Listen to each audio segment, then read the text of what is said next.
And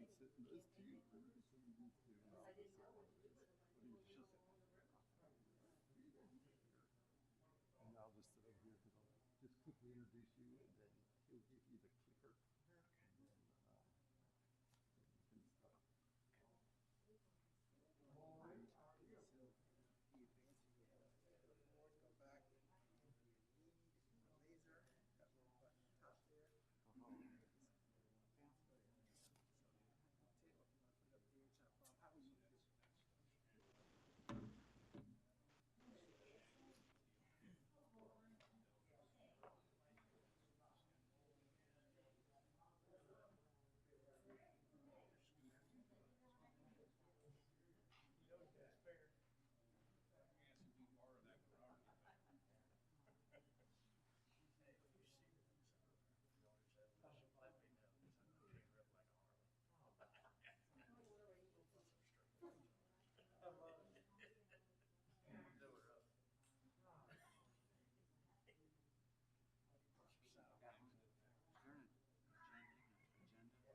No, you're in good company. I know.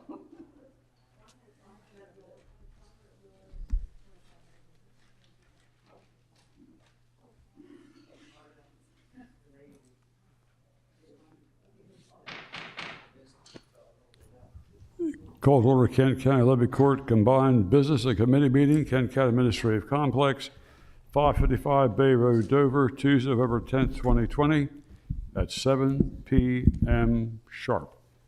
Mr. Pedamaj. Thank you, Mr. President. Before we begin the meeting tonight, just a word of instruction to the public and everyone gathered here.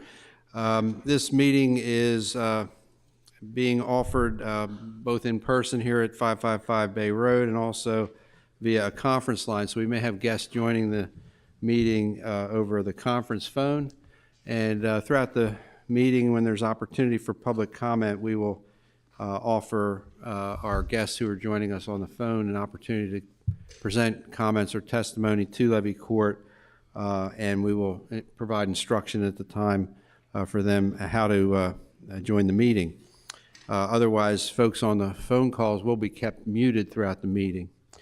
For everyone's information, this is obviously an official proceeding of Levy Court. It will follow all rules of procedure adopted by Levy Court, including the Levy Court rules and the Mason's Rules of Order that are followed by Levy Court.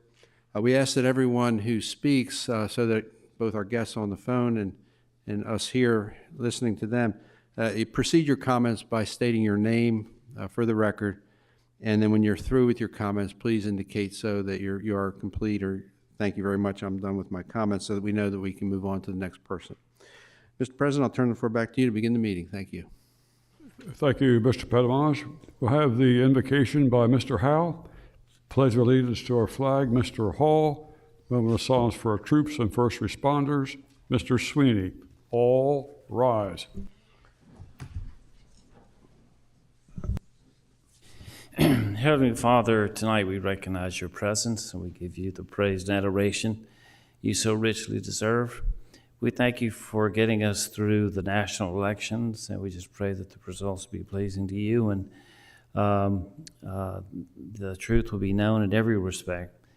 And we just know that you're in control, and we trust you for that. We pray that our proceedings tonight will be to your pleasing, and we thank you for the many blessings you've given us. In your name we pray. Amen. I pledge allegiance to the flag of the United States of America and to the republic for which it stands, one nation, under God, indivisible, with liberty and justice for all. Please remain standing for a moment of silence to honor our military members, law enforcement officers, firefighters, paramedics, and other first responders who have lost their lives in the line of duty protecting and fighting for our freedoms. We also honor those law enforcement, firefighters, EMTs, nurses, and doctors who have succumbed to COVID-19 virus complications contracted through close interaction with infected patients, losing their lives caring for others. Corporal Daniel R. Abramovitz, Leavenworth County Sheriff's Office, Kansas. Police Officer Marshall Waters, Mangum Police Department, Louisiana. Sergeant Sean Rios, Houston Police Department, Texas. And volunteer firefighter Johnny Ivinson, East Township Volunteer Fire Department, Kansas. Please keep these members in your thoughts and prayers, as well as their families in their time of grief.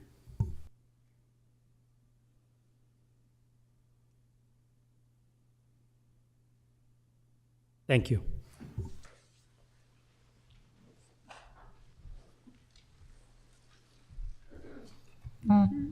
Thank you, gentlemen. Need a roll call to determine a quorum. Ms. Tanaka.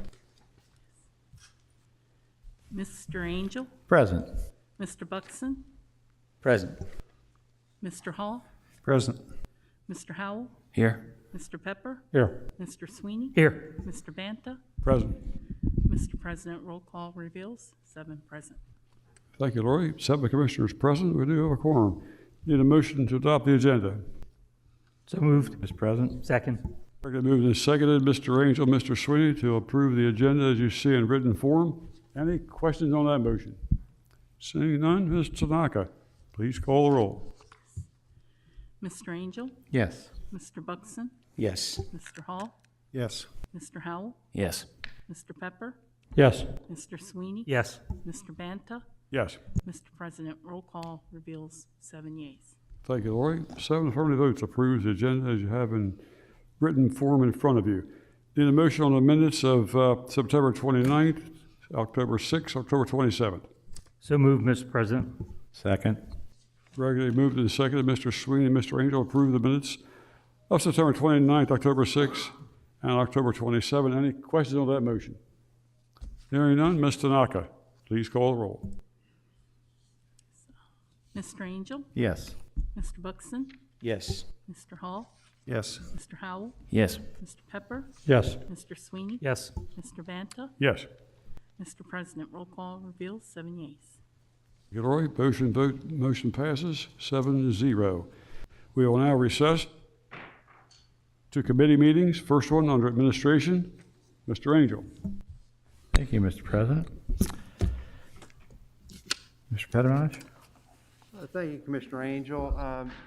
In your packet, you did receive over the weekend communication from the Education and Excellence Program.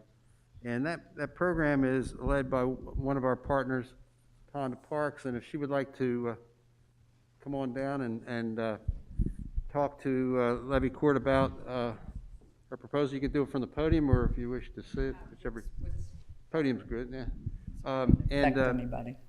just as a precursor to this for the public's edification, Levy Court began this partnership last year, about a year ago, on the Education Excellence in Education program in partnership with the Greater Kent Committee and independent newspapers.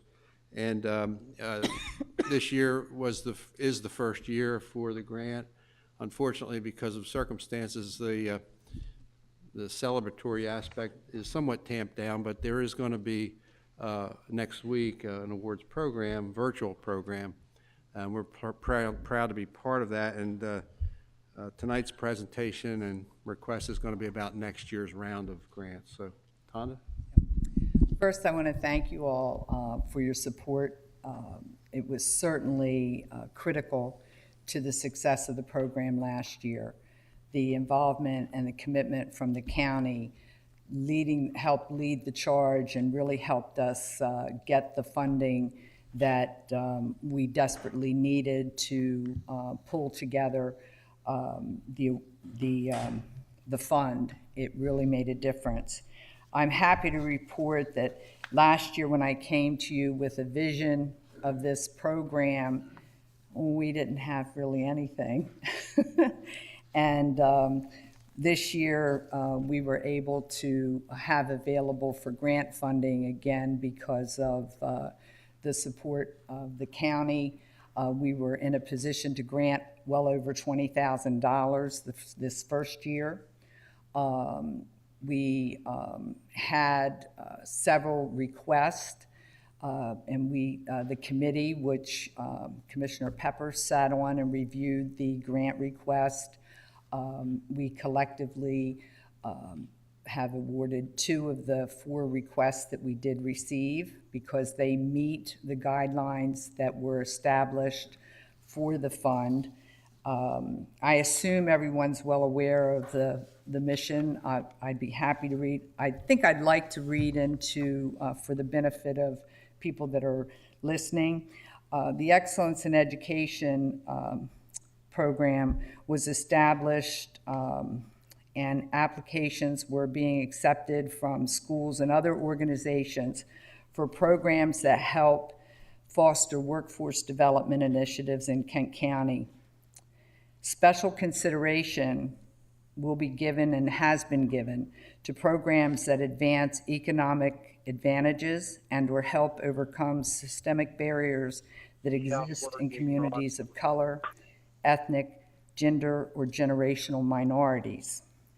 Organizations that qualify for the grant must be public institutions and or qualified 501c3 nonprofit programs with documentation of nonprofit status from the IRS. So your funds that you contributed are closely monitored, and we will be awarding the first grants next Wednesday, by way of a virtual video that we in fact produced, we shot from here. And again, Commissioner Pepper, as part of our marketing agreement, was on hand to make those presentations to the awardees, which have been the code of silence. So it should be a surprise out there as to who gets the funds. So because of the generous funding that we received from y'all last year, and because of the need that has been created with the COVID situation, we will be making a special announcement next week as well for the benefit of garnering additional support from you all and getting you to get on board again this year. We will be announcing a special round of grant money to be available. So I'm hoping that you'll see the importance of this. I think you do have in front of you the timeline and the partnership agreement or partnership ask. And it is my hope that, again, the county will consider being a partner, again, with the Delaware State News, the Kent County Economic Partnership, and of course, the Greater Kent Committee. I think it is important to point out that as part of the oversight that the committee,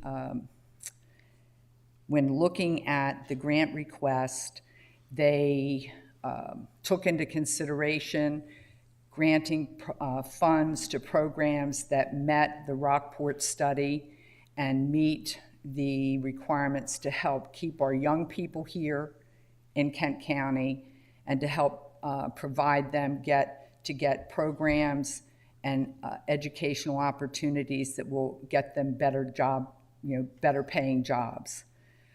We took that very seriously, and our partners and grant recipients were very focused on providing programs that were going to make a difference. Excuse me. I just need to make one comment. It won't be long. I want to explain something to the audience.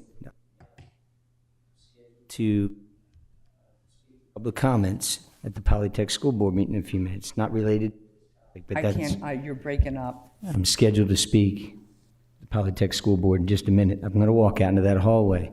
Does not mean that I don't have an appreciation for what you're doing. In fact, I would like to ask you a few questions. I may have to call you tomorrow. Okay. And I know you reached out to me today. Yes. All right, and we will be making a final decision in a public meeting Future. future. They know that Fair we enough. will. Thanks. Okay, thank you, Eric. Any other questions for Ms. Parks? I guess, go ahead, Commissioner Sweeney. Thanks, Commissioner Angel. So, Ms. Parks, what is the total ask for tonight? 15,000. And that's it? And that covers the marketing and the annual grant? Actually, it's 20. Okay, I'm looking for 5 for this year and 15 for next year, because I thought that I already had the 5 in from last year. so Mr. So I was Pettimaj, the confused. 5 would come out of current funds and 15 would be budgeted in next year's Yes. budget? Yeah, if you do honor this request, that's the way it would Okay. proceed. 5 would come out of the current year budget or current resources, and the balance would be planned for the FY22 budget. Okay, thank you. I got a little confused on the fiscal year and it overlapped. So my confusion there, sorry about that. Since it's been a year, Ms. Parks, just for a quick review, those applying for the application, they can apply each year, or they have to wait a certain time frame? No, we are encouraging we're not putting a limit on the number of times they can apply, because we think the need is great, and we hope that they'll apply annually. At this juncture, we're not putting a limit on when people can apply. I know that's a common practice with many nonprofits and grants, but that's something that we felt would have been counterproductive. Okay, thank you. And the only reason I was asking that is because Sendell, I've been involved with organizations that have applied, and that was one of the responses we got back Yes. once. So, but that's Yes. not true in this case. Not in this case. wonder And on that's mandated by the fund. The fund holder dictates those types of things. That's not necessarily a Sendell requirement. The fund determines that. I just want to get it on record. Thank you. Yep, it's Anybody absolutely else? on record. Any questions from Ms. Parks? Great program. Well, Great program. thank you. I hope you all have enjoyed it. Commissioner Pepper, I think he was really enlightened by the grant request, and I think you'll be very pleased with the grants that we are awarding next week. Yeah, I did really enjoy it. I really enjoyed reading the grants. And the grants themselves were enlightening. Give me some idea of what's going on out in the community I didn't necessarily know about. And I had the opportunity for the cameo appearance on the video, so that was fun also. So it was a very good program. I'm glad to be part of it. Thank you. Thank you. No other questions? Mr. Pettimaj. Not a question, excuse me, for Tonda, but just to some direction from the Levy Court. We have the request. We did not, as you saw, we did not prepare a motion for you for tonight because we weren't sure exactly how much of this or if there was any, change to it. So our thinking was that if, depending on your support, we would take it and bring it forward at a future meeting date.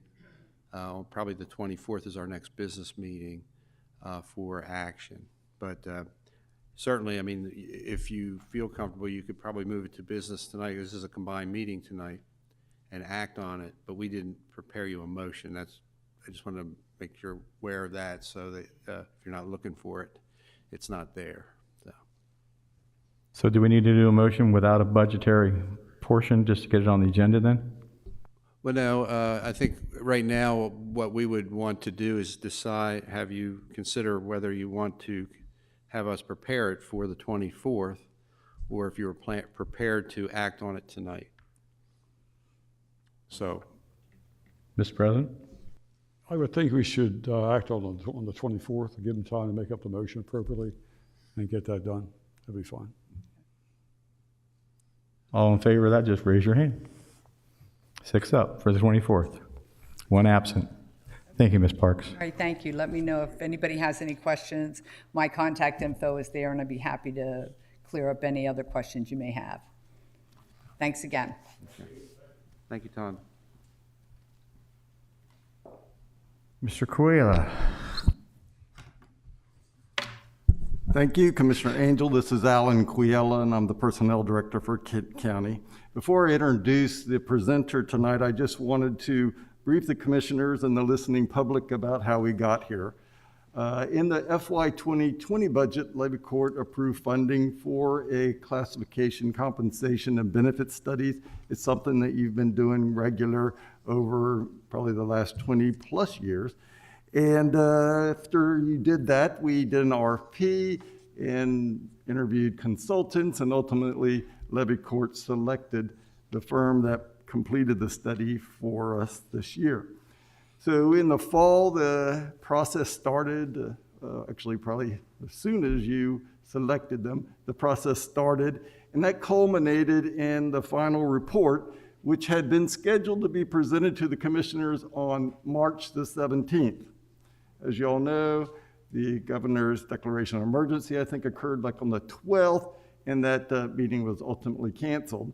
And with travel restrictions and the like, we have finally been able to get everybody in a room, not everybody, but at least the presenter in this room with the commissioner so that he could present that final report that he intended to do back in March.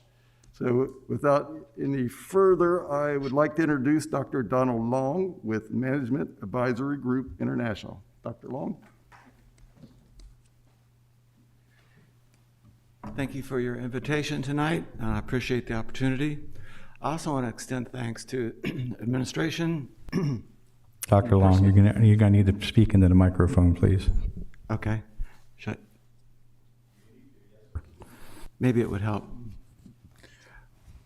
I want to say thank you for your invitation tonight and the opportunity to review this study. I also want to extend thanks to administration and personnel office and department heads and supervisors and employees for participating in this process. I'll just go over a few slides and answer any questions you might have. That's okay? The goals of this study include performing a review of compensation, classification, and benefits. What we typically do in a study like this is compare how your salaries and benefits compare to others in the defined market. And so that was a major goal of this process as well. We want to make sure that the positions are classified properly and equitably so that equal pay is provided for people doing equivalent kinds of work. We developed a compensation structure for you, which I'll describe here in a little bit. The scope included approximately 279 positions and 160 job titles. So it's pretty much all of the employees within the scope of the county employment.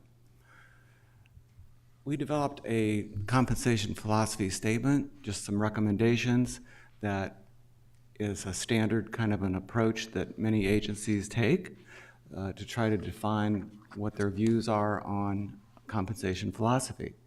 And that includes that you're committed to a fair, consistent, and competitive compensation system that supports the mission and vision of the county. You want to attract and retain a highly engaged, qualified, and diverse workforce. And you want to do this through fiscal responsibility. So these are three main points of a compensation philosophy, sort of undergirds the whole approach that an organization takes towards compensation. In terms of methodology, there were a number of steps that were included. We want to try to make sure we balance what we call internal equity and external competitiveness. The internal equity is accomplished through review of all the jobs and through a job analysis questionnaire process and interviews with people. So we understood the jobs and make sure that they're balanced properly within the organization.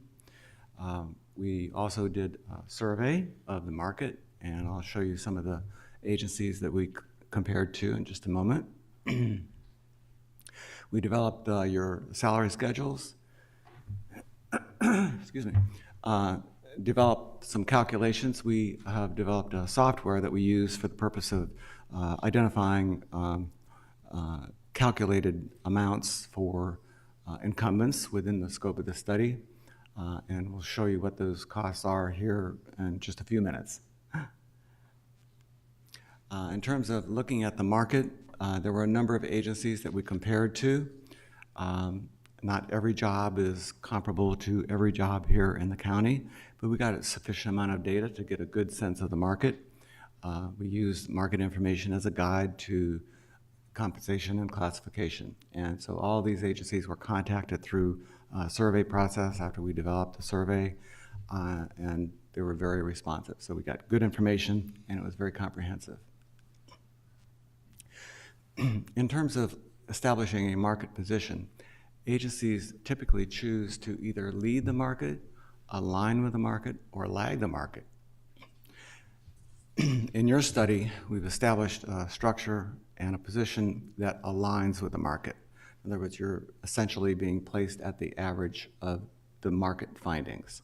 So the structure and the classification levels are what we call aligned with the market, and it's at the average of the market. Not leading, not saying we're going to be the highest paid, not lagging, not saying we're going to be below the market, but aligned with the market. Okay, so that's what I said. Thank you. So in terms of your the market findings, we found that your minimums were pretty comparable. You're in a good, strong position that leads us to conclude that you've managed your system pretty well. What we did find, though, is that the maximums were lagging the market by approximately 11%. So the structure will reflect that in the report that we provided to you. So your system has been managed very well, and these findings, I believe, will attest to that. In terms of your benefits, you have a good benefit structure. You're providing good benefits to employees. I think you're highly competitive in quite a number of areas, and we would suggest that what that does is it makes you an attractive employer. We're not suggesting that they be cut back, but what it does do is present you as an attractive employer. So you lead the market in a few areas here, including the number of days of leave that can be carried over, and just a number of those that are detailed in the report. But overall, you're in a highly competitive position in reference to the benefits that are provided. In terms of the overall recommendations, we're suggesting what we call a unified plan that puts all the positions within this pay structure. We're recommending, because the market identified this, range from minimum to maximum of 46%. That's normal. There's 5% between grades. We're suggesting a step plan that has 20 steps within each one of the grades and 2% between the steps. So as a result of this, I believe what we're what we're providing is a competitive position overall for all the jobs from the entry-level positions all the way to the top of the organization. It makes the entry levels competitive, and you're in line with the market results. Dr. Long, we got a question from Commissioner Sweeney, please. Dr. Long, real quick, so the previous slide are recommendations based on salary positioning and pay. Slide before that was benefits. Does it, having quality benefits sometimes counter having to have a market that's equitable as far as pay grades? Did you take that into account? Well, they're viewed, and we typically do view them and have presented them and studied them independently. So you study the benefits independently of the salary. Yes. So did you not do whether we align with benefits or above, and then align with salary or above? Because alignment could be the total package, not considered independently. Well, our position typically is that we'll identify those particular areas, and they're in the report, and I don't have them all memorized right now, but you are, what I say is highly competitive. And, you know, I think your salaries are competitive, okay? Okay. So you're leading in the market a little bit in terms of the benefits and the benefit costs and so forth, but you know, like I said, I mean, you want to be, it puts you in a good position as a potential employer. When people are looking at this as an organization to come to, I think it puts you in a good position. Is that typical of government to be either in alignment or leaders in the market? Well, we've done hundreds of studies over the years, and there are a variety of philosophies that we encounter. Some choose to lead the market in both compensation and in benefits, and others are not so privileged to be able to afford that. So sometimes they make a determination that they would lag and catch up at some point. So there's a whole variety of different approaches that are taken. There's not one standard. Everybody's different. Thank you. We're Can I- suggesting that. Mr. President, or Mr. Buck, sorry about that.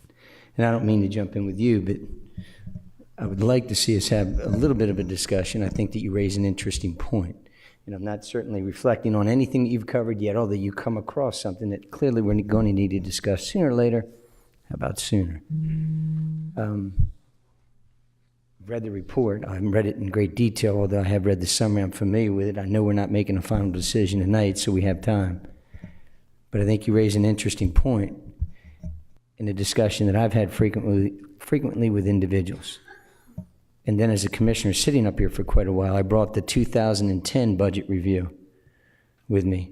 I didn't study it, but I do recall there was a time, and not too long ago, we weren't making any contributions at all, maybe in '06 or something like that. It was an unusual year, and then we made a big leap because of some governmental changes.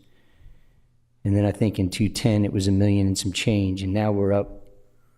I'm talking about escalating costs for benefits in the out years, whatever it might be, pension, health care. I don't know, we're millions of dollars now. So it begs the question, and what I think needs to be discussed is, I think we ought to lead the way in salaries and let employees make their decisions on what kind of benefits they want.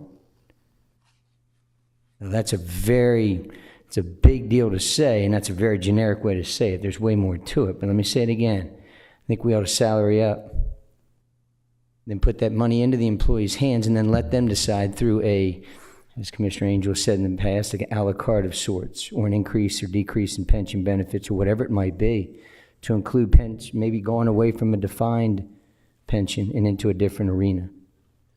So is that a discussion to have at this second? I don't know.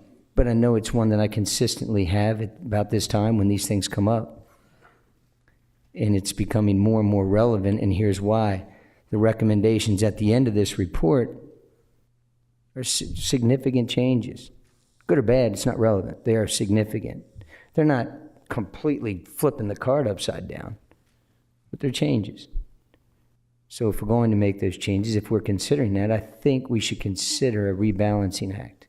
So I'll end with this again, just to be clear. And it doesn't get decided tonight, but I think we need salary up, put that money into the employees' hands, and then let them decide how they want to invest it in their benefits, and then let the county pay for what they can. That's it. Thanks. Commissioner Howe. Commissioner Buxton, you and I talked about this very briefly. Now, you're talking about giving an increase in pay but diminishing benefits. Is that a correct summary? At some point in time, you're going to have to do that, because chasing a salary structure which matches the private sector and then maintaining a benefits package, which we can all agree has always been the postcard for governments. We can't pay you a lot, but we'll give you the best benefits. Well, if you're going to get rid of the we can't pay you a lot, if we're going to start matching those groups, and I think we should, then you have to then match them in the benefits, or you can't afford it. I guess you can, but the country is, you got examples over and over again of, you know, gray-haired white guys making decisions that bankrupt their communities. I don't know if you're allowed to say that. I don't even know if that made sense, but we've got history of that, right? And I fit into that category, so I'm calling the kettle. Right on? Right, that's why. Commissioner Hall? Thanks, Commissioner Angel. As long as we're having this discussion, I think what I'll do is just point out that we have roughly 300 county employees, and so what we do is we don't provide product, we provide services. And so compensation, benefits, and salary go into the morale of those 300 employees, and that reflects in how those services are delivered to the community. So when I saw the list of peers, I didn't see a lot of private entities. What I saw was a lot of public entities when you were comparing our salaries. Is that true, sir? I saw counties and cities. Yeah, there was a mix, and frankly, the best response is always from public agencies, because privates don't always provide that kind of information. Okay, yeah, and I appreciate that. So so at least we're comparing apples to apples, our salary to other public agency salaries, our benefits to other public agency salaries. So so at when the final recommendations are in, I think we want to be a highly competitive. You know, I like the terminology that you used, that highly competitive, attractive employer. You know, that brings in talent, and ultimately that gets reflected in the interaction with the constituents and community. And you have to factor that in if you decide you're going to cut back on one or the other, or some combination of the two, that you should expect that there would be a ripple effect there, and you can't compete with that talent. They find someplace else to go, and you know, you get the next best employee. So I just wanted to throw that out there, not really adding value, I guess, but just kind of putting out another opinion. Thanks. Ms. Buckland? We're committee rights, we're supposed to be talking, and I didn't present it as if it's exact. I wanted to have this discussion. I just want to make sure that I'm clear that there would be a trading of dollars, at least initially. There would be a definite trading, because if we implemented the changes, it's an implement of almost 300 grand right out the get-go. And then, of course, the costs associated with paying that down the road, so that's okay. And then you reflect that by making some systemic changes to your benefits. Remember, you put more money in the employees' paychecks.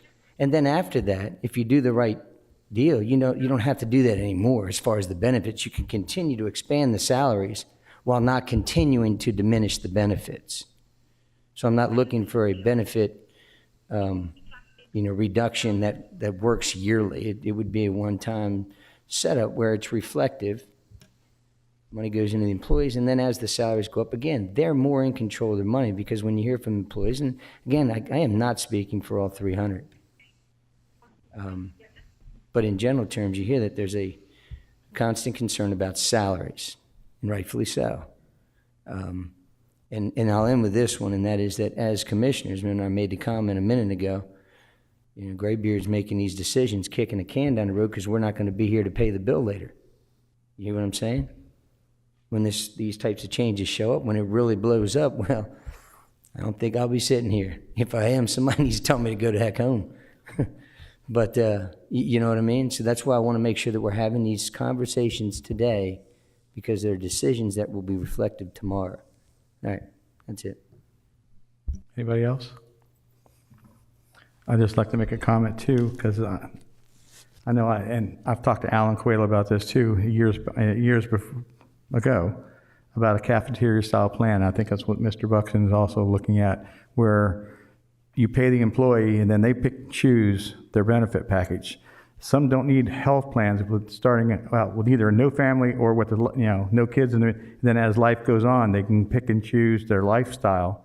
So it increases their paycheck in the beginning, where they can put money elsewhere or put it into benefits. I think that's something that we all need to look at, since changes are happening across this country, and nothing's free, but give them a choice to let them make their lifestyle as a way of helping them help us. Just wanted to get that out there too, sir. Hard to do, but that would reflect, if that reflects the philosophy of the board, then that's a hard thing to do, but it can be done. Well, It takes hard work. Well, I know, and when I was teaching North, I could pick my health plan at either the best or go down a level, or if I didn't have any kids or had nothing really to worry about, I could take a lesser plan and put more money into other things, a savings, a life insurance, whatever. So it was built in for me to make decisions based on, like I said, my lifestyle, and I think people in the county would like to have a choice where they would like to see their money. If they may not even want it. They may have a life insurance, or a health insurance policy through somebody else, so they may not need it. So they may elect to have more money go into their account so they can save for the retirement or whatever they want. I think that's just something that later on I think we need to look at too. Agreed. And it's hard work. Sounds like you just outlined a lot for the personnel office. I think the conversation really isn't, no disrespect, wasn't even directed at you, in fairness to you, right? It was more, let's have this conversation. We've got the facts presented, but I think we've held you up enough, so I'm good for now. Go ahead, Dr. Long, you can continue, please. Anything else you want to continue your slides, or? Ready to go. Yeah, okay. More. Any rate, we're suggesting January 1st as an implementation time. Usually the first action step is to make sure everybody's at least to the minimum of the recommended range. And then we're suggesting that the employees be put on the next step. So with a step plan, that's the normal process and the way that's accomplished. And in terms of the cost, these are annualized numbers. The adjustment to take 66 people to the minimum of the ranges is $150,000 annualized. Step adjustments for everyone totals $121,858 to total $272,000. So everyone except two people who happen to be over the maximum of the ranges would receive an adjustment under this approach. And the change in total payroll is 1.83%, which is actually very modest in terms of what we typically see. We'll typically see 3, 4, 5, sometimes up to 7 or 8% for those that are way behind. But this is actually from my perspective, outside looking in and doing this on a regular basis, see this as a modest implementation cost. And those are the details of that cost. So in terms of transitioning to a new plan, we suggest that you adopt the structure and the ranges and the classification levels. We've identified all the incumbents that would be assigned to the different classes, and suggesting January 1st as a way to go in terms of implementation.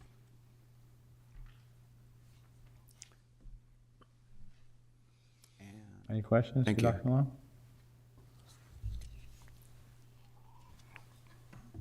Okay. Commissioner Angel? Mr. Pettimash. I was going to ask Dr. Long if he wouldn't mind spending a minute or two to talk about your proposed restructuring of the pay scale, because it is a fairly complete overhaul of our current, pay grades and steps.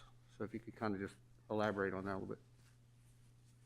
Well, as I recall, the current structure has a variety of range widths, and it's an unstructured structure, just as a method of describing it. And what this plan does is make it more structured.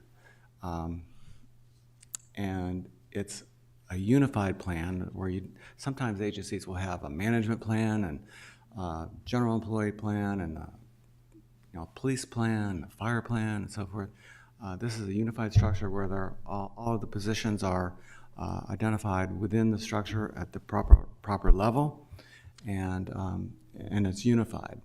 And with the ranges being at the 46% suggested ranges width from minimum to maximum, it's in line with what we found in the market, because the overall average was at or about 45, 46, 47% for the ranges, the range widths.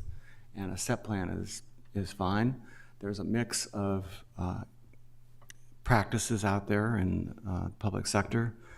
Some agencies have step plans, others have open ranges. So we find a mix out there. And in this general environment, it's more common. So we're trying to put you in a position where you're not different from your neighbors. And so, but it is a different look in terms of how you're relative to your current structure. Is that what you're asking? Yeah, I think so. The current structure has 22 pay grades and 14 steps. And so employees who are here 15 years, they get maxed out in the steps. We hear that sometimes. If I'm maxed out, a step increase doesn't do me any good because I'm maxed out. This would take it to 20 steps and add almost, more than double the number of pay grades. It goes to 49 pay grades, right? However, it collapses the space between pay grades. Right now, there's about a 9% separation between, say, pay grade 3 and pay grade 4. Under your plan, it would reduce to 5%. Yes. So can you just explain why you're proposing that? Well, the 5% differential between the grades is more the norm out there that we see in the world, and it allows you to make some appropriate distinctions between the levels. We have found that when you have something like the 9%, it just makes classification much more difficult and painful, and doesn't allow for the distinctions that a 5% differential allows for. Thank you. Commissioner Buxton? So, as an employee, right, and as a commissioner, right, I see that and I want to implement the changes because it seems to me it's very employee friendly, right, and should be. I mean, when you get maxed out, and of course if you're a state employee, you get maxed out. But my understanding is one of the reasons that, and again, forgive me for not understanding the numbers, that's why I'm going to ask you the question maybe. The reason that I get maxed out as a teacher in the state of Delaware, physical education teacher, and I readily recognize that a science teacher brings a little more to the plate, but it is what it is. The reason that I get maxed out is because the state cannot afford to pay me $100,000 a year to teach physical education because of the consistency in the steps. And forgive me for being blunt, but I'm saying it against myself. Is there a protection here that allows for that to not occur, or does that occur? I mean, am I asking the right question? Is there a protection against people? Not even a protection, but at the end of the day, what I'm worried about is not the $275, it's the long-term costs associated with implementing these changes. Is there a long-term cost associated with our, actuary, we'll call it? Is Alan here? Is Alan behind that podium? Right there. There you go. All right. Alan, if I just trip over myself, help me out. But will these types of changes show up down the road in liability, I guess? If I could one thought I have on that point is right now I think what I've witnessed several years is that Levy Court, because of the maxing out situation, you tend to prefer to do a COLA as opposed to a step increase because COLA hits everybody. Well, maybe you don't need it. If you have a step increase and people are satisfactory in their performance,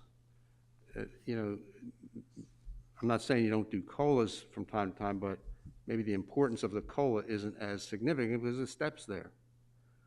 So I think right now we're trading it off with a COLA oftentimes, and sometimes we're doing half a step plus a COLA and that sort of thing. So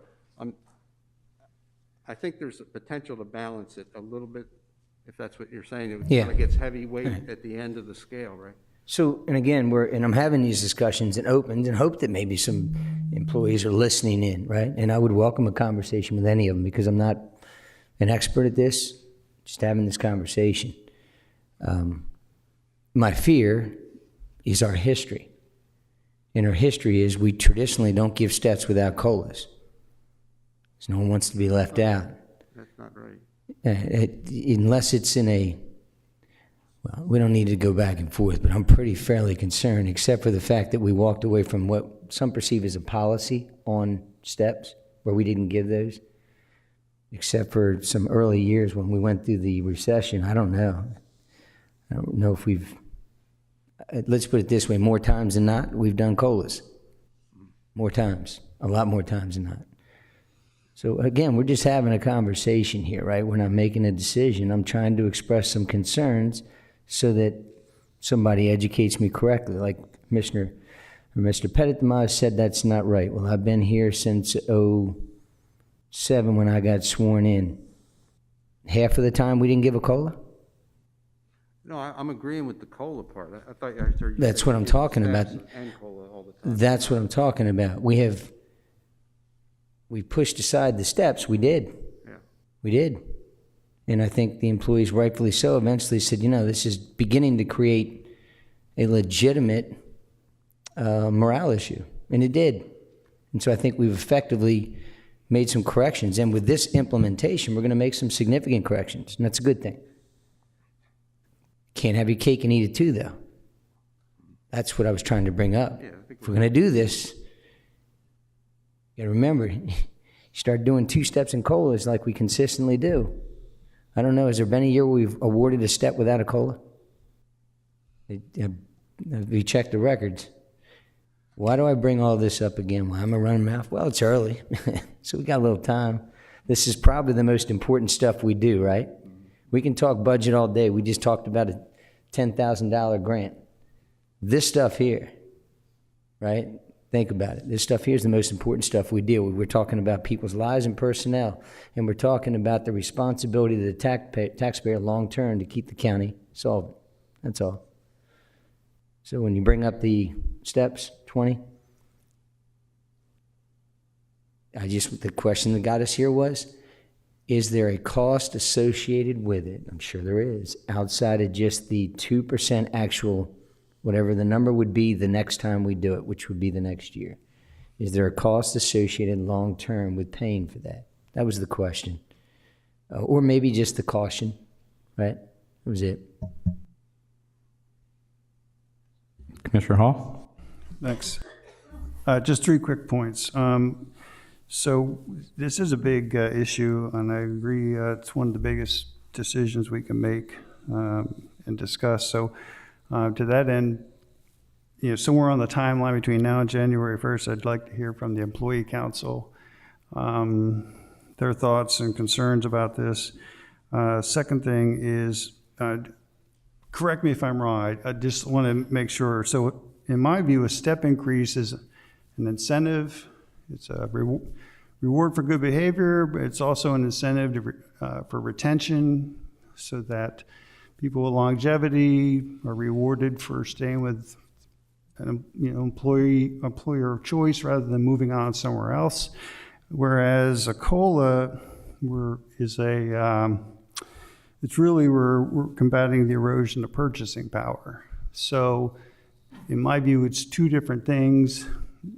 Maybe they shouldn't be intertwined or seen as one replacing the other. I believe that the step increases should always be, it's policy, they should be funded every time. And COLAs, can be debated, and if we choose not to do it, we have to recognize that we're undercutting the purchasing power of the employees. Did I get any of that wrong? Are those fair statements? Yes. Okay, and then just last thing, only because it's tangential to what we're doing here. This isn't a workforce analysis. So when you go into the planning office, and I don't know what the number is, but if there's 25 employees, you're assuming that 25 employees is the right number of employees for the work that they do, and then it's just sort of the pay structure within the department, within the county. We didn't do an analysis of the workload to the number of employees we have, right? No, that wasn't the focus. No. Thought so. Just wanted to be sure. That's a whole different project, different study. I agree. One that we should do. All right, thanks very much. Anybody else? Well, Dr. Long, personally for traveling here tonight to present the report in person. And I'd also like to thank our county employees for attending those informational meetings a year ago to complete that questionnaire that you gave. I think this Levy Court strongly believes in fairly paying our employees and keeping the job market competitive. Regular pay studies help us stay on track, along with great benefits, attract and retain our employees, of course. Since I was elected, this is the third pay study that I've been through and completed by the county, and I remember each one of us at some level of dissatisfaction on the results by an individual employee or group of employees. I get that. All of our employees are hard workers, and most are probably want to earn more money. That's why we hire professional consultants to complete this process. As you know, during the budget discussion earlier this year, I asked the study, along with proposed pay adjustments, be delayed until we got a better understanding of the impact of the COVID impact pandemic on our county financial structure. I still think we need to see where we financially are and get a sense of where the economy's going to be, and enter the winter with the COVID ravaging our country, our county. And like Commissioner Buxton and others, I would like to take a look at provincial tweaks in the employee benefit area to help balance our budget. And thank you very much, sir, for your aid and help. Thank you. Appreciate it. Is that all good? Thank you. Appreciate it. Have a nice night. Thank you. Thank you. Thank you. Mr. Quayle, do you have anything, sir, while you're here? No? Okay. Okay, any public comments on these two items? Any public comments online? Mr. Commissioner Angel, I would suggest that you, since I think there are comments coming, maybe you ask for the first item first and then the second item. That way we can get them on the record, right? Excellence in Education funding request. Any public comments on that item? If we have any guests online who wish to speak to that item, please press *1 and we'll release you into the meeting. We're seeing no callers on item number 1, so. Okay, the pay study presentation that was just brought forth. Any public comments on that item? Any public comments? Anybody online, Mark? If there are any callers who wish to comment on this item, press *1 and we'll bring you into the meeting.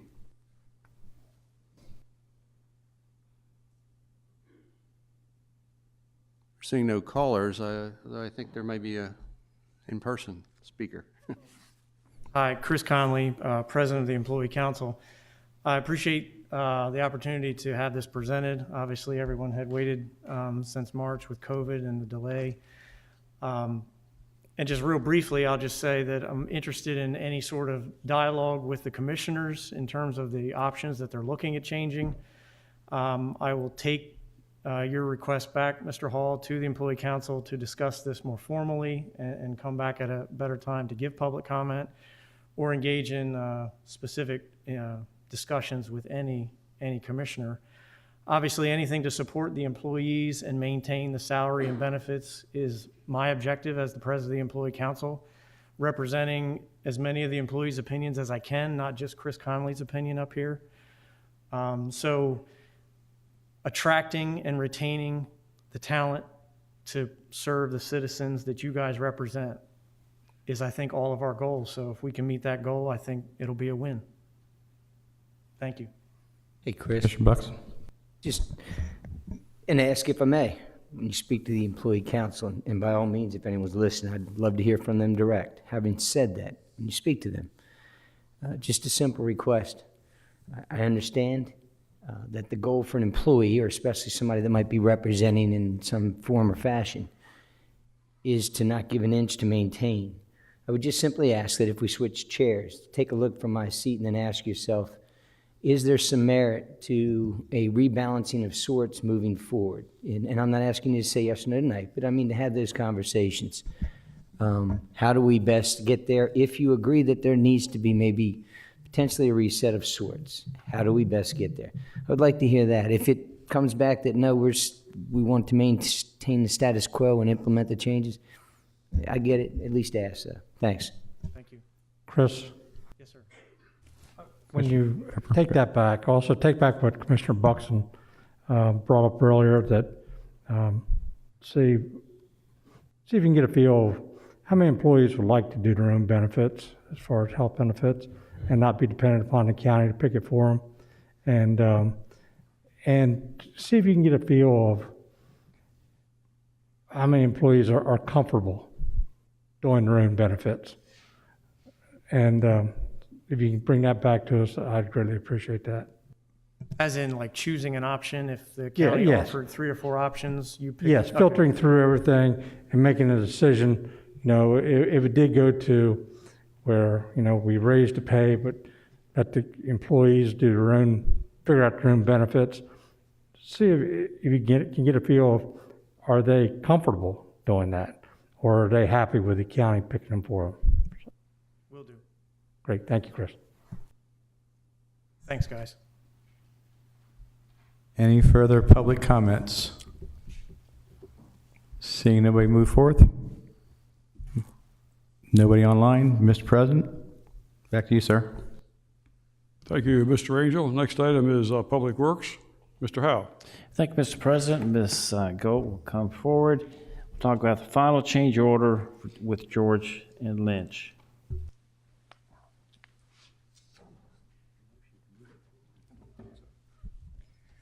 Good evening, Commissioners. The US 13 Force Main Rehab Project rehabilitated the sanitary sewer pipeline located in the median of US Route 13 from Denny's Road to Garden Lane. Approximately 3 miles of 24-inch pipe was slip-lined.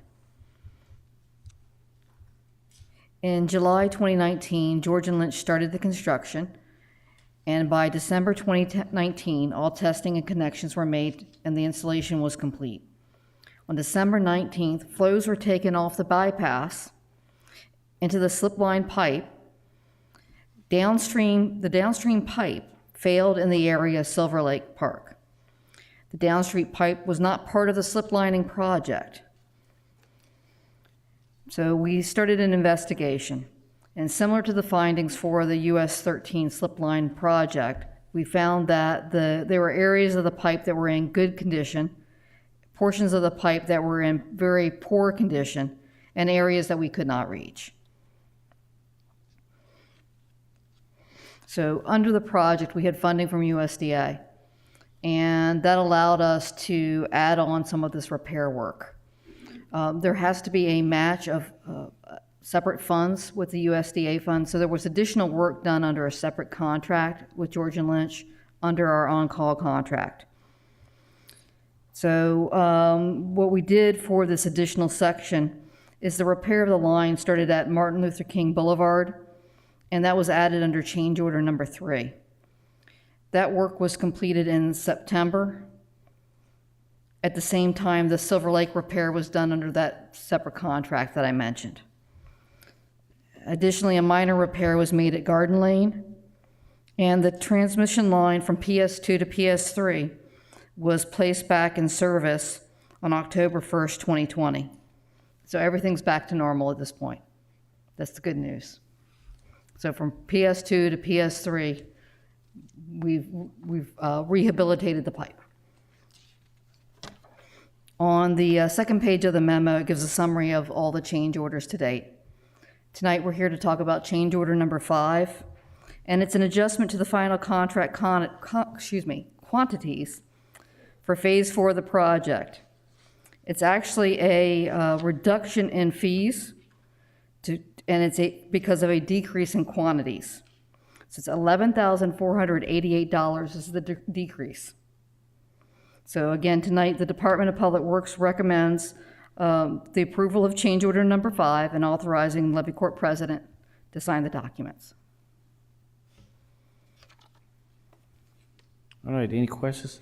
And I just want to emphasize that it's $11,488 decrease. We like the word decrease around here when it comes to numbers. Are there any questions or comments? All righty. All in favor? Do you have a question? Go ahead. And this goes, I know it's the city of Dover at Garden Lanes where you were mentioning the line. Has anything been done to the area where the sewer is collected? Because I've actually seen the inner wall of that. It's got to be at least 50, 60 years old, crumbling and falling apart. So, I mean, we may have a great transmission line, but has anything been done to shore up on the city side? The city side is the city's responsibility. So you would have to talk with the city Public Works Department about that. But I cannot answer that question. Okay, thank you. Any other questions? All right, all in favor of making this a business item tonight? 7 up. Any comments from the audience? If we have any callers who wish to speak on this item, press star 1.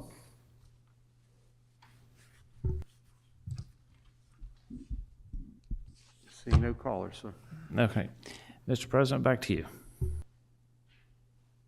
Thank you, Mr. Howell. With that being said, we can adjourn the committee meeting at this time. Back in the business session of public hearings, Mr. Angel. For public hearing, sir? Yes. Ms. Linda Parkowski, please.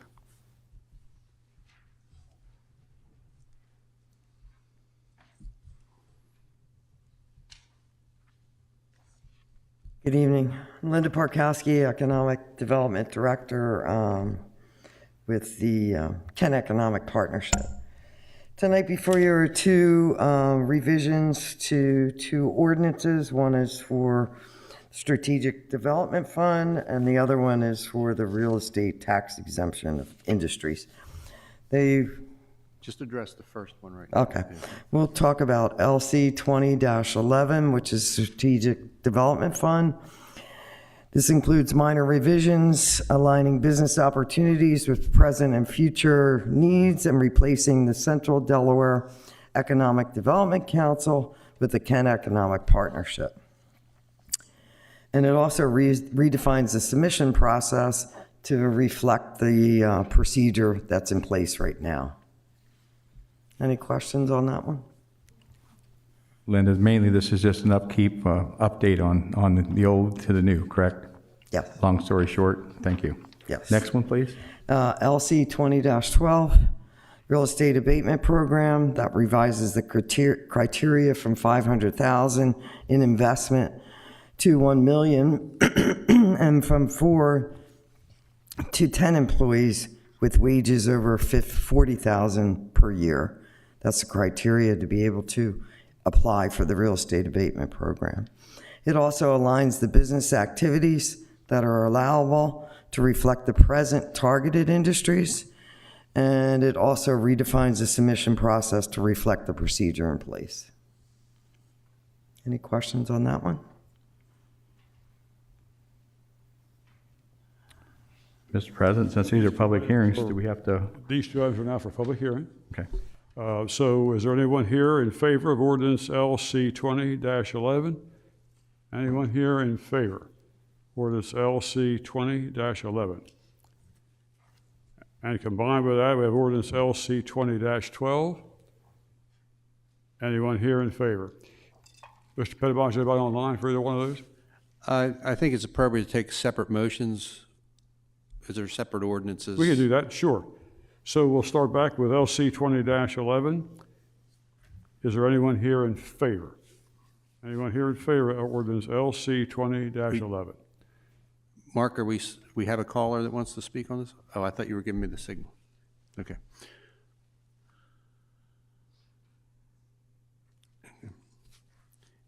I'm not sure anyone's online that wants to speak or on the phone, but if they are, please press star 1.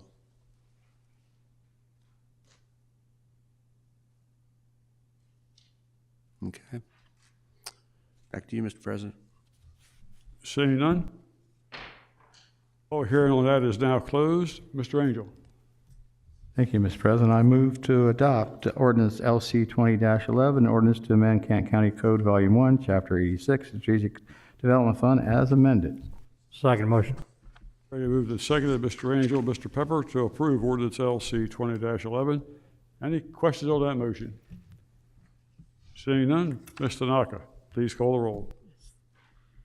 Mr. Angel? Yes, as per Linda Perkowski's discussion. Mr. Buxton? Yes, reason stated. Mr. Hall? Yes, for reasons stated. Mr. Howell? Yes, reasons stated. Mr. Pepper? Yes, reason stated. Mr. Sweeney? Yes, reason stated. Mr. Banta? Yes, for the reasons stated. Mr. President, roll call reveals 7 yeas. 7 affirmative votes approve ordinance LC 20-11. Next item is ordinance LC 20-12. Is there anyone here in favor? Anyone here in favor of ordinance LC 20-12?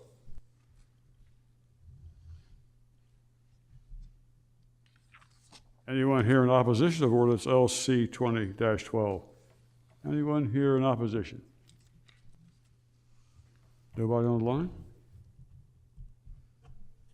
That being said, public hearing is now closed. Mr. Angel. Thank you, Mr. President. Ordinance LC, I make a motion to approve ordinance LC 20-12, an ordinance to amend Kent County Code Volume 1, Chapter 191, Taxation, Article 4 thereof, real estate tax exemption for industries, which is a minor revision aligning business opportunities of the present day into the future where necessary, such as redefining the qualified activities and business industry types and replacing the Central Delaware Economic Development Council with the Kent Economic Partnership. Second motion. Regularly moved and seconded. Mr. Angel, Mr. Pfeffer, to approve ordinance LC 20-12. Any questions on that motion? Seeing none, Ms. Tanaka, please call the roll. Mr. Angel? Yes, as per my motion and Linda Parkowski. Mr. Buxton? Yes, reason stated. Mr. Hall? Yes, for reasons stated. Mr. Howell? Yes, reasons stated. Mr. Pepper? Yes, reason stated. Mr. Sweeney? Yes, for reasons stated. Mr. Banta? Yes, for the reasons stated.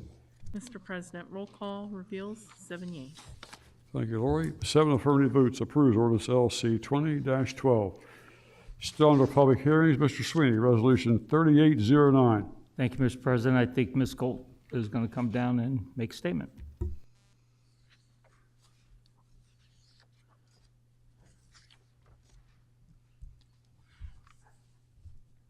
Mark, would you put the map up for me? This public hearing is being conducted for the purpose of giving the citizens of Kent County the opportunity to present testimony on the resolution before Levy Court. When testifying, please state your name and address following the instructions given tonight for those who are calling in. When the hearing is closed, Levy Court will take action as it deems appropriate. Levy Court's decision will be based on the public hearing testimony and recommendations of staff in the Kent County Regional Sewer Advisory Board. This resolution is for the extension of Kent County Sewage Disposal District Number 1 for a single property on the northwest corner of the intersection of US 13 and Walnut Shade Road. A map is provided on the view screen. The request was made by Woodside Center LLC. Staff prepared a technical feasibility study based on information from the applicant. The property has mixed commercial uses, and the proposed sewer assessment is 5 equivalent dwelling units. There is adequate capacity to accommodate the proposed project. The applicant owner is responsible for the design, permitting, and construction for the proposed infrastructure and must coordinate activities for the upcoming DelDOT US 13 widening project. For sewer connection, the applicant owner must obtain a commercial sewer permit and pay both impact fees per EDU equivalent dwelling unit. Aid and construction fees are not applicable in this case. The owner/applicant agreed with the findings of the study and understands that they must maintain the portion of the proposed system located on private property. The proposed off-site systems and the right-of-ways will be maintained by Kent County once the infrastructure is accepted. Staff recommends the extension, and the Sewer Advisory Board supported the proposal at its meeting on October 7th, 2020. And that concludes my information for the public. And Any questions, excuse me, any questions for staff? Yes, Mr. Sweeney. Thank you, Mr. President. Ms. Gold, so that property is adjacent to Merritt Drive off of Walnut Shade Road, which is close to where the proposed grinder pump is, which floods to 1 foot or better flood depth on heavy rains. Has that been taken into account? so sewer pipes are in the ground. Not the pump. Okay, the pump is going to be over on the opposite side of the highway on the property on the lands of Woodside Center LLC. So at this point, the design of the grinder pump has not been completed, and the design engineers for the lands of Woodside Center LLC would need to take that into account. Okay, just want to make sure. I've had some complaints about the flooding back there, so. So at this point, there's been no survey done. That would be the responsibility Gotcha. of the owners to hire an engineer and surveyors to do that. Lacking a proposed motion, I can just read the first 3 or 4 lines of the resolution 3809. Yes. Okay, thanks. Any further questions for staff? Seeing none? The public hearing is now open on resolution 3809. Is there anyone here in favor? Anyone here in favor? On the line, is there anyone here in favor? If we have anyone on the phone who wants to speak, please press star 1 on your phone and we'll unmute you. Caller, you may proceed. Good evening, Commissioners. Please announce Good evening, yourself. Commissioners. Can everybody hear me? Yes, we This can. is State your Jeremy name. Kalmbacher. Okay. Yes, this is Jeremy Kalmbacher, residing at 4200 Sandpaper Drive in Rehoboth Beach, Delaware. I'm a professional engineer. Sir, excuse me. And, we are. Sir? Sir, I need to swear you in, all right? Can you hear me? Yeah. Oh, sure. Yes, sir. Do you swear or affirm to tell the truth, the whole truth, and nothing but the truth, sir? Yes, sir. Thank you. You may proceed. Okay. And you got my name for the record and everything, correct? Yes. Good. Okay. I, Jeremy Kalmbacher, a professional engineer. I'm representing the applicant, Woodside Center LLC, and as Ms. Gold said, we would be responsible for surveying and design, and we haven't commenced that level of effort yet. You know, we're sort of waiting to see the results of being annexed into the sewer district, but I am available if anyone has any questions. Thank you. Appreciate you being here. Any questions for the applicant? Sweeney. So I believe I'm the commissioner from that area, so I think Ms. Gold answered my question concerning flooding on the private road that is behind Woodside Center, that would be just to the east of Woodside Center off of Walnut Shade Road. I just want to make sure you're aware of that. So you may want to look for water lines or, high depth lines when it rains. I appreciate that, Commissioner. We will certainly keep that into account. We will be doing topographic survey once we get out to the site, and so we will thank you for bringing that to our attention. Thank you. Excellent. Thank you. Thank you, Mr. Sweeney. Anyone else here in favor of resolution 3809? Anyone else here in favor? Anyone here in opposition? Resolution 3809. Anyone on the line? If there are any callers who wish to speak in opposition, press star 1 and we'll allow you to speak.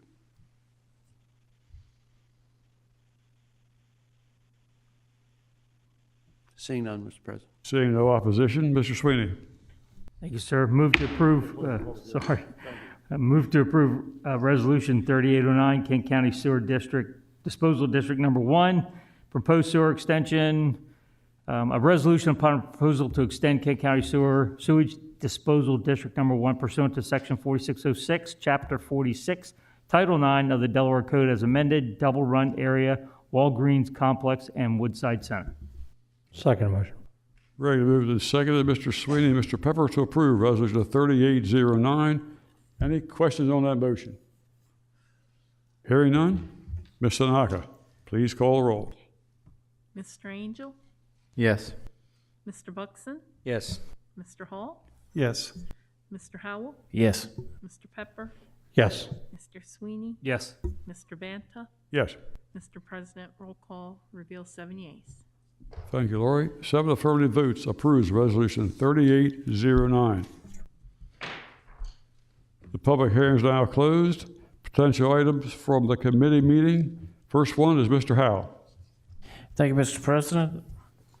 I move to approve change order number 5 for the U.S. Route 13 Force Main Rehabilitation Project with George and Lynch Incorporated, decreasing the contract amount by $11,488 and no change in the contract time contingent upon USDA concurrence, and authorize the Levy Court President to sign the associated documents.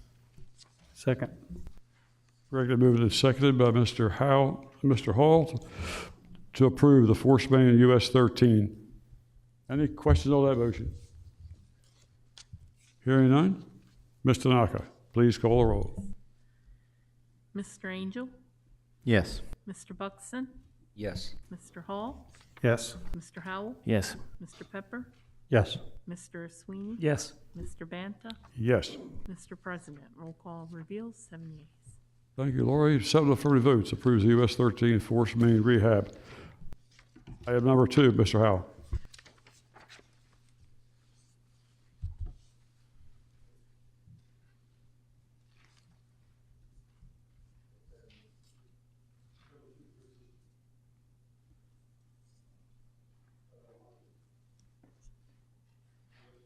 That was the only one under Commissioner Howe. I'm sorry? From the committee, that was the item for Mr. Howe? It's the item from a committee meeting. On my system, on my sheet here, it says grid system upgrade, baffle purchase. Can't hear you, Lori. So You must have a remove from the previous agenda? version. I'm sorry, Mr. Banta. What? That used to be on there, but it was taken off, so you must have an older version. I'm sorry. We're good. Thank you so much. Yep, appreciate that. Next item under Mr. Sweeney, introductions. Thanks, sir. Introduction of Resolution 3807, a resolution to extend the Kent County Stormwater Maintenance District pursuant to Chapter 52, Title 9 of the Delaware Code and Section 90.4.E, subsection 10, Chapter 187 of the Kent County Code, SWM-19-02, Quail Landing, for public hearing on Tuesday, November 24th, 2020 at 7 p.m. Thank you, Mr. Sweeney. Mr. Buxton. Thank you, Mr. President. Introduction of ordinance LC 20-13. It's an ordinance to amend the comprehensive plan map designation and zoning official zoning map of Kent County, Delaware pursuant to the provisions of Kent County Code Volume 2, Chapter 205 zonings. It's for a public hearing on Tuesday, December 15th, 2020 at 7 p.m. Thank you, Mr. Buxton. Under other business, Mr. Vice President, item number 1.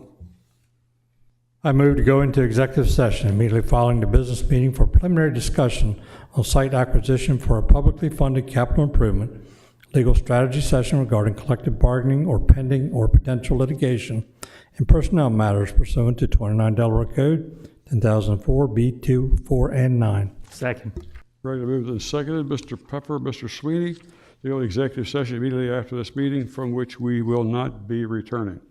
Any questions on that motion? Hearing none, Ms. Tanaka, please call the roll. Mr. Angel? Yes. Mr. Buxton? Yes. Mr. Hall? Yes. Mr. Howell? Yes.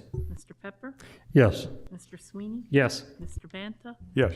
Mr. President, roll call reveals 7 yeas. Thank you, Lori. 7 affirmative votes moves us to the executive session immediately after this meeting. Item number 2, Mr. Pepper.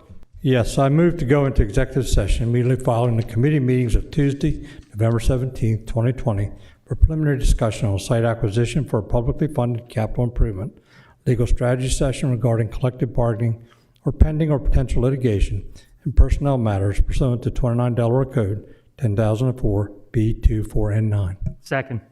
Ready to move and seconded. Mr. Pepper and Mr. Sweeney go to executive session on November the 17th. Any questions on that motion? Hearing none, Ms. Tanaka, please call the roll. Mr. Angel? Yes. Mr. Buxton? Yes. Mr. Hall? Yes. Mr. Howell? Yes. Mr. Pepper? Yes. Mr. Sweeney? Yes. Mr. Banta? Yes. Mr. President, roll call reveals 7 yeas. 7 affirmative votes moves us to executive session on Tuesday, November 17th. Informational items. Mr. Sweeney. Thank you, Mr. President. I had the opportunity to present the outstanding 4-H member online, virtually, but we were not able to give the actual tributes to the 2 individuals. One of those individuals will be here next week for a committee meeting, so without, it doesn't need to be a business meeting, but we're going to informally present her with that award during the community services meeting next week. Any other informational items? Mr. Petlamage. Thank you, Mr. President. I just wanted to call to your attention, Commissioners, if you haven't already heard, that the Veterans Day observance, which was scheduled for tomorrow at the Kent County Memorial site here on the property, has been moved to Saturday at 2 p.m. Saturday at 2 p.m.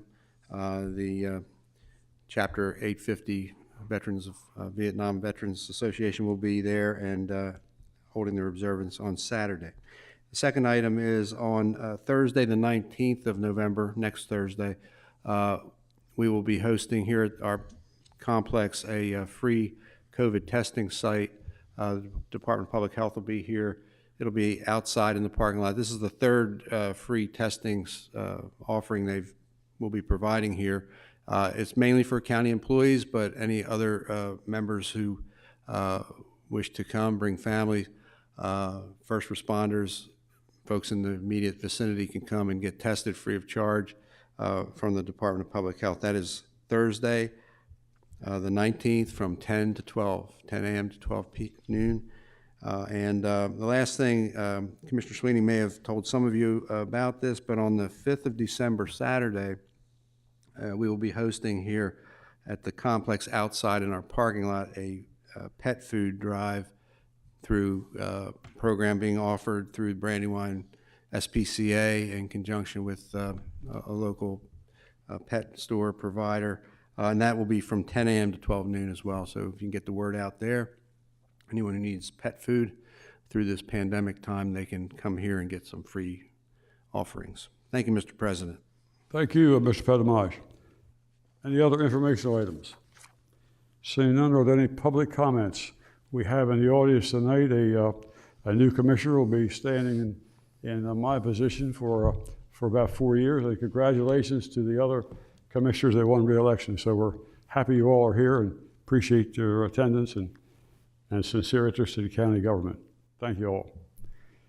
And also Brenda. Brenda. Good job, Brenda. Are there any callers online who wish to make a public comment? Last chance, *1. Seeing no callers, Mr. President. Thank you, Mr. Petlamage. Before we get into commissioner comments, I have 2. One, I got a phone call this past week from Bill Andrew. Bill Andrew represents Delaware Electric Co-op.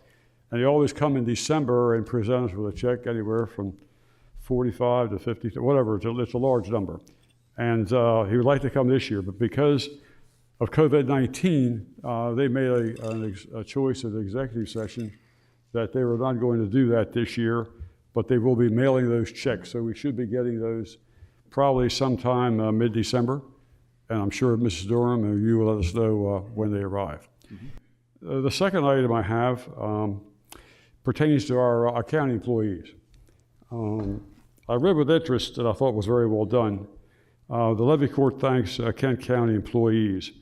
From March 17th until June the 1st, Kent County Levy Court closed its offices to the public, leaving a handful of employees to work each department while many work from home. Department heads, staff primarily communicated via telephone, internet. I could read this whole thing, just one more little paragraph. And at the onset, Delaware state of emergency, the days of management consisted of conference call after conference call to get updates on the state of affairs, updates on the number of cases at the state, updates on the health of the staff, switching to focusing on how and when things would reopen and what it would look like. And of course, we now know we're probably in a second wave of that. So I don't want to read all the rest of it, but it certainly is a tribute to our county employees. And what struck me was, and I don't know who wrote this, I didn't, so I think it was well deserved, but as I think about the years of my service with Kent County, I will tell you it's the county employees that make us look good. I mean, we all do a great job in our own right, in our own districts, and countywide as well, and that's critically important as well. But I think they deserve beyond a thank you, and I would like for us to consider this. I will talk with all of you privately after this meeting or before the meeting on the 24th. But I would like us to consider a bonus for each of our employees. I think that it is well deserved.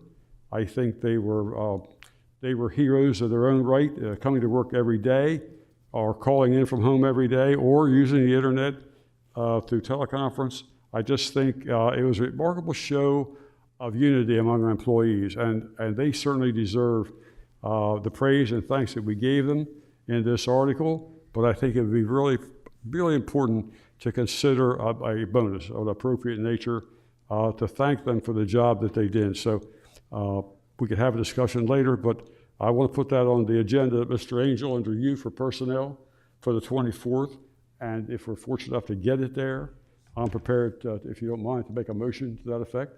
And I will fill you in on the details later, if that's okay with you as well. I'm not trying to set you up for anything, but I just want to make sure we understand. So that's the last of my comments. I know there's no Christmas party this year. So I just think this is something we need to think about long and hard and do what we think is appropriate for our people that make us strong and take care of our people. So thank you. Appreciate your time. Any other commissioner comments? Mr. Hall. Thanks, Mr. President. Just a timely comment, I think, given our conversations a few weeks ago about hiring a contractor and how to fund that, and then tonight's discussion about the pay study. I just wanted to circle back, because I made the comment a couple weeks ago that, and we confirmed it tonight, that the pay study, we've been doing that now for like 20 years, where we can compare pay and benefits of our employees against peer groups to make sure that they're getting a fair compensation. But a workforce analysis is a different animal. And so I'm just going to throw it out there, just a suggestion, where we take a look at the work being done by the different departments and make sure that the resources that they have are consistent to match the work that they're being asked to do. And I reached out to Mr. Coelho quite a while ago now and asked for the last one that was done, and it was done 20 years ago for the planning department. And nothing's been done since. And so I'm just going to suggest that we may want to consider that down the road, something to add to pay studies to help us match the workforce to the workload and then make sure that they're being paid well to do that. So that's all I wanted to say. Thanks, Mr. President. Thank you, Mr. Hall. Any other commissioner comments? Mr. Buxton? Mr. President.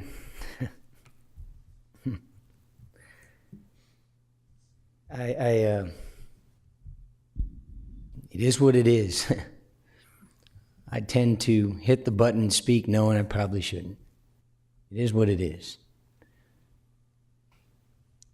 I wish we would take great consideration in announcing to the general public and to the commissioners that it's your intention to award bonuses. I do think that it's a little, well, you've certainly put me on the spot, but we can have that conversation later.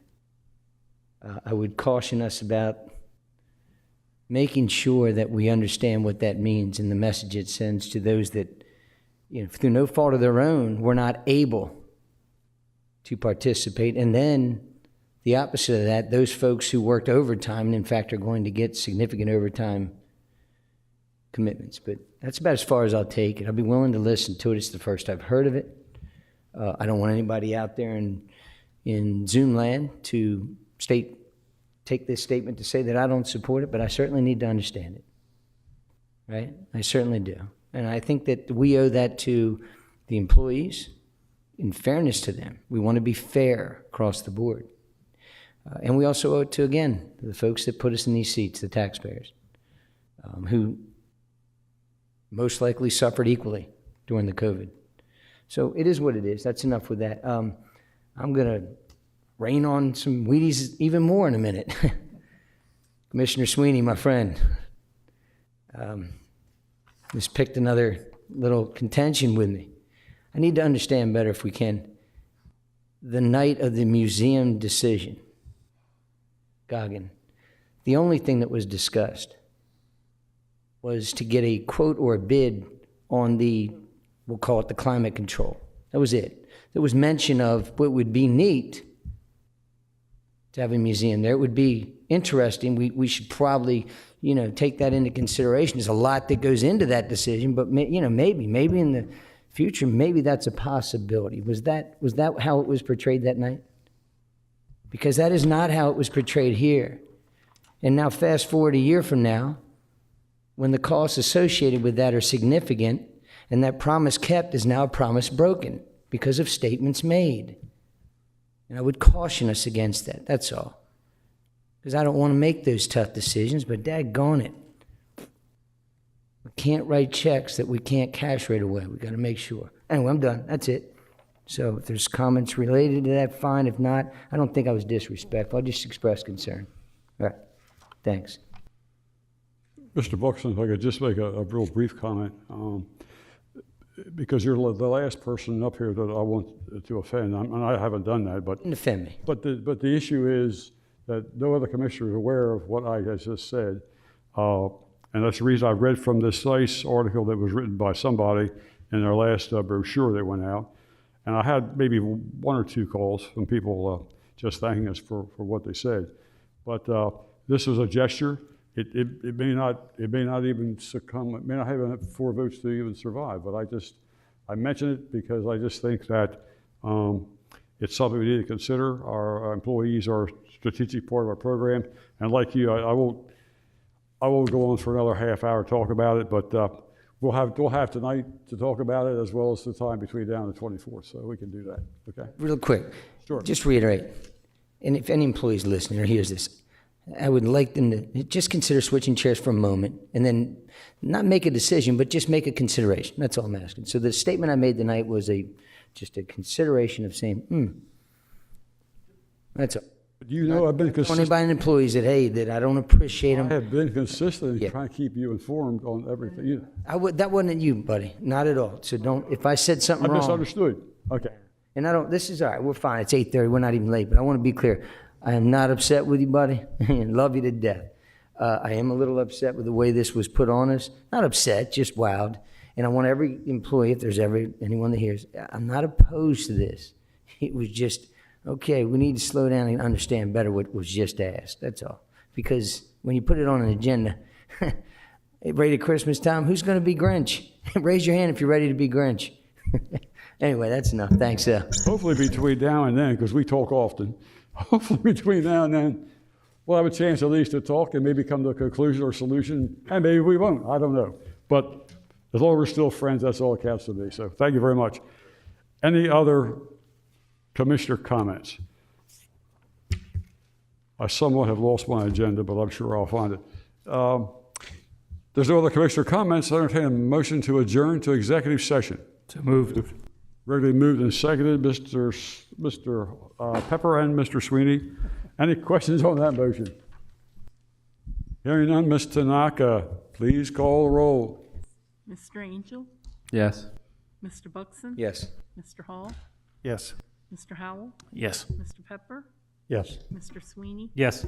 Mr. Banta? Yes. Mr. President, roll call reveals 7 yeas. Thank you, Lori. 7 affirmative votes. We are adjourned to executive session from which we will not be returning. Thank you.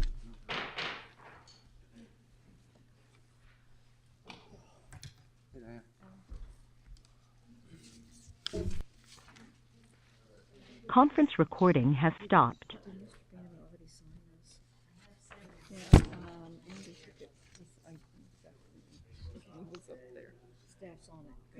Thank you. Okay, there's that. Okay. And then on this one, I don't know if they called it tonight or you called it or something. Mhm. Where is it?